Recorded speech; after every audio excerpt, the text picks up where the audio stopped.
It's Sunday morning, kagigising lang namin. Ito nga pala yung almusal namin. Ito yung tinatawag nilang pandoro. Every morning nga pala, tumitingin muna ako dito sa labas para mapaplanuhan namin kung anong gagawin namin sa araw na ito. At ito nga, mukhang walang ganap. Pabuhos na naman ang ulan, kaya mag-stay na lang kami sa bahay. Back to pandoro, ito nga pala yung traditional Italian sweetbread. Sa tuwing sasapit ang Pasko, makikita natin ito sa lahat ng grocery store. Hindi nga pala ako mahilig dito, pero sa ganitong paraan, na-enjoy ko siyang kainin. Mas masarap pa rin talaga ang pandesal sa Pilipinas.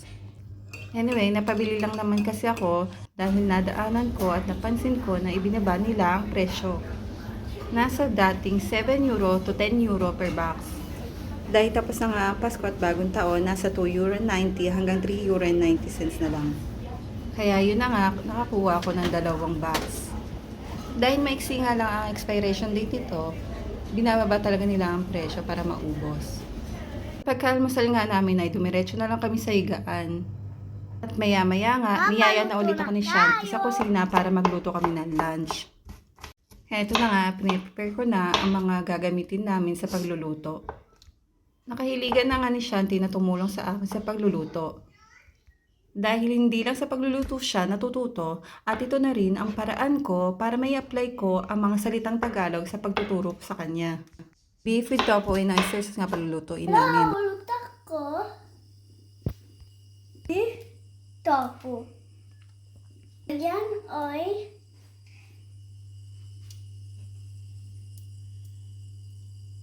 bawang sibuyas.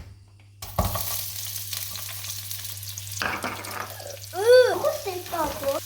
Let's put sa karne mga bata.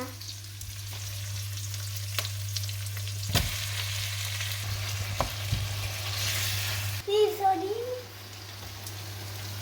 paminta, patatas. So, takpan!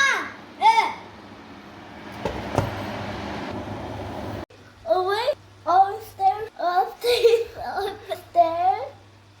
Sauce. sauce.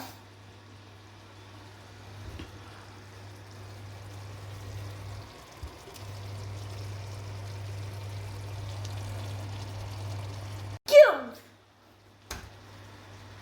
Piano.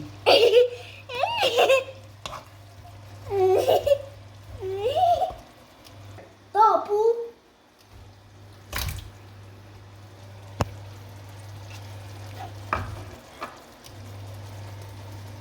Mushroom.